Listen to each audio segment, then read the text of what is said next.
Hello there, dear friends. Welcome once again to the Relax Fantasy Review.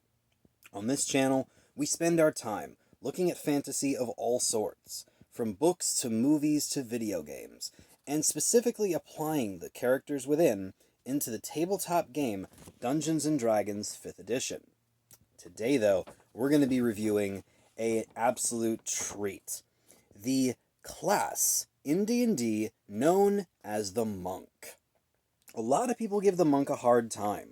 The Monk is a class that has a bit of a tough time with its subclasses, but I think one of the main reasons that happens is because the Monk itself is absolutely stacked with abilities that just go on for days and days and days in its basic class. The basic Monk is actually full of stuff, and we're going to talk about all of it right here and now. The Monk gets a hit die of D8. Now, a D8 hit die isn't that impressive. It's pretty standard in D&D, and for a combative frontline fighter, it's a little low. But it's, still better than spellcasters and other squishy folks. I give it an 8 out of 10. Now, the Monk doesn't gain proficiency in any type of armor, which technically means it's a 6 out of 10 because it would be nice to have the option, but it wouldn't really hurt the Monk too much because of a later power they're going to get. As far as weapons go, they get proficiency in simple weapons and some martial weapons. Obviously, it'd be nice to have all of the weapons at our disposal, but you can't have everything. I give this a 9 out of 10 for getting, most of the way there. Now, tools. They're one of the few classes to actually get a basic tool proficiency, either a set of artisans tools or a set of musical instruments, or a single musical instrument, I guess, as a tool proficiency. This is better than most classes. It's not artificer or bard level, so I give it a 6 out of 10. Now, saving throws, strength and dexterity. No big surprise there. Dexterity is one of the best saving throws in the game. Strength, not so much. I give them a 7 out of 10 and a 10 out of 10 for those two saving throw proficiencies. They're also not skill junkies. They get 2 skills out of a list of 6. This is a 8 out of 10 and a 7 out of 10 respectively for the amount and the variety. But then the big guns come in. Unarmored defense. Unarmored defense states that the Monk does not have to wear armor to have a high AC. Specifically, their AC, rather than being calculated as 10 plus their dexterity, it's calculated as 10 plus their dexterity plus their wisdom modifier. This means that they don't have to wear armor as long as they have a high dex and a high wisdom. They'll be doing just fine. The only real caveat to this is, unlike the Barbarians' unarmored defense, they cannot use this with a shield. You can't use any armor with this power, otherwise the armor just takes over as the AC calculator, but monks aren't proficient in armor anyway, or shields. So I give this ability a 9 out of 10 for really being, how the Monk survives. It's a pretty good way to do it. Then comes the martial arts feature. This allows you to improve your unarmed strikes from doing a single point of damage using your strength modifier to doing damage that escalates throughout the Monk's career. It starts at a D4 and slowly goes all the way up to D12 by the end of the Monk's 1 through 20 campaign. And it allows you to use an unarmed strike as a bonus action, even if you're using a weapon for your main attack. Weaponizing your bonus action is great, and powering up an unarmed strike to be comparable or even better than a one-handed weapon, you can't go wrong here. This is a 10 out of 10 power without question. Now, the next thing they get is their ki. Ki is life force energy, as symbolized in lots and lots of Japanese and paganistic lore. The spiritual energy that can be used for attack, defense, or mobility. They get 3 ways to use it. Flurry of blows, which allows them to make extra melee attacks with their punches. Step of the Wind, which gives them the ability to jump higher and disengage from enemies and dash around using their energy. Or Patient Defense, which allows them to take the dodge action as their bonus action. So they can keep attacking and still be very, very difficult to hit. All of this is powered by their key points, which is equal to their monk level. So as they level up, they get more and more opportunity to use these points. This power is a 10 out of 10 thing. Weaponizing your bonus attack even more so, or using your bonus action to dodge, dash, disengage, and jump around. It's fantastic. Now, the unarmored movement ability gives them extra speed and mobility, and it just keeps going up in scaling as they get higher and higher in level. Monks are incredibly fast, and it allows them, at higher levels, to walk on walls and on water. Now, you still are affected by gravity, but just like ninjas in movies, you're allowed to run up walls and run across water without falling in as long as you don't stop on it. It's great. This mobility is a 9 out of 10. It would be great if you could stick to walls and stand on water, but you can't have everything, of course. Another super powerful ability they get is Deflect Missiles. This allows them to literally block arrows or crossbow bolts or sling bullets or whatever. And using their key points, they can actually, if they're lucky enough, return them.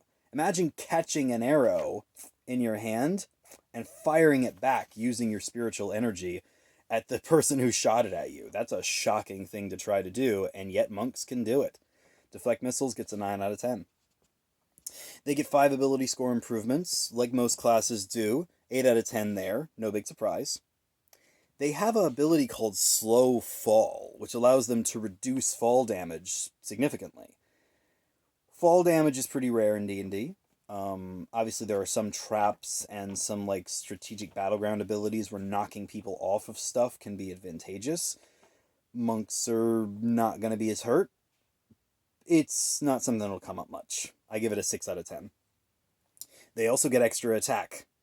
Can't go wrong with extra attack. It's not like the fighter's extra attack where they get a bunch. It's just one extra. But still a 9 out of 10 there. Now, another move, the monks just stacked, aren't they? Another move they get is Stunning Strike. This allows them to use their attack to stun enemies. And that is a great way to control them on the battlefield, because when an enemy's stunned, they can't attack back. It gives the monk another great way to avoid getting hit and to incapacitate enemies. Stunning Strike is a 9 out of 10 ability for sure. Next is Key Empowered Strike. This means that when you punch, your fists count as magical for the purposes of overcoming those resistances. So, yeah. Your fists become magical. 9 out of 10.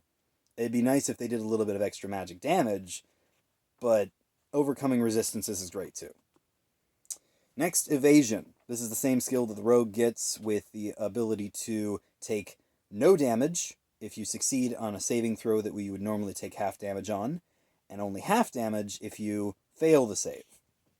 It's really handy for avoiding area of effect abilities, just making the monk even better at avoiding damage. Evasion is 9 out of 10.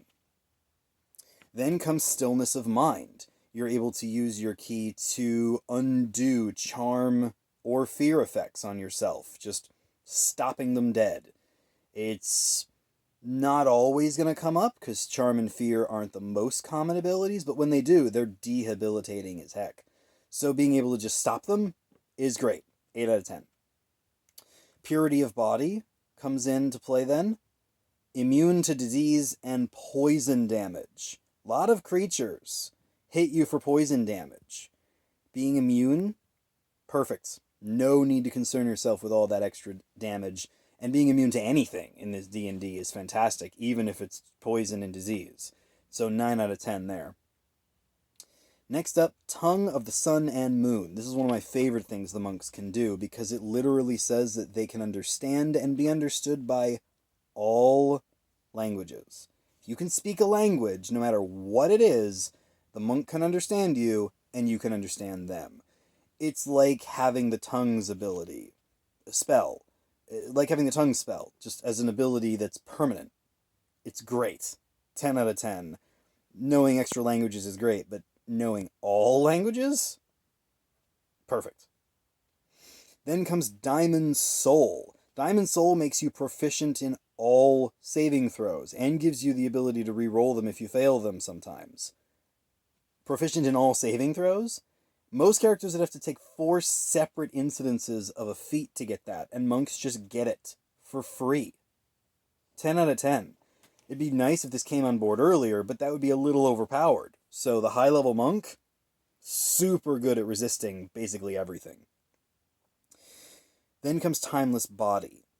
You do not suffer from old age, and do not need to eat or drink. So surviving is super easy, and you never age physically. Like, you do not suffer from old age, although you can still die from old age. Imagine being a monk that's an elf or a dwarf or a long-lived race, and getting this power in your like middle age when you're like 50 to 100 years old, and then living for hundreds more years and never aging. That's great for roleplay, and it's kind of practical too. Timeless Body, 8 out of 10. Then Empty Body. This is where you can use ki to become invisible, or even use astral projection. Now, invisibility is really what we're going for here. Astral projection's nice. It's kind of like storytelling in a spell. But invisibility's cool too. And using your ki instead of a spell slot, not that monks have spell slots, but you know what I'm saying. It's just a nice power to have, and it comes on board near the end, so 8 out of 10 for that. And then finally, Perfect Self. If you're out of ki points, you're capable of getting another few every time you roll initiative. So you've always got a little bit of ki to help you fight. And even though ki comes back on a short rest, you can still burn through it all and then start an initiative if you're having a really intensive adventuring day. This really, really helps with that, because you'll always have a little bit. It's the capstone feature, and it's a reasonably common one to see, where you have this consumable thing that you get back when you roll initiative. Bards get something similar. But it's not bad. I give it an 8 out of 10. So that's a lot of numbers. That's a whole lot of features and a whole lot of powers. After really crunching the math, the monk gets an 8 out of 10. It is full of cool stuff. It's late loaded, so a lot of the best things the monk gets, they don't get until later levels, but there's nothing wrong with using your martial arts. Stunning strike, extra attack, flurry of blows, patient defense. The list goes on. And their unarmored defense means that they don't really need magical armor or magical weapons with their ki-empowered strikes. They just have everything all there for themselves. And the monk is really, really cool, full of flavor, and full of skills. And I think that it deserves a spot in the D&D world. This has been the Relaxed Fantasy Review. If you enjoyed the video, please like and subscribe down below. Keep your eyes out for the rest of the class reviews coming up very soon. Have a good one, my friends.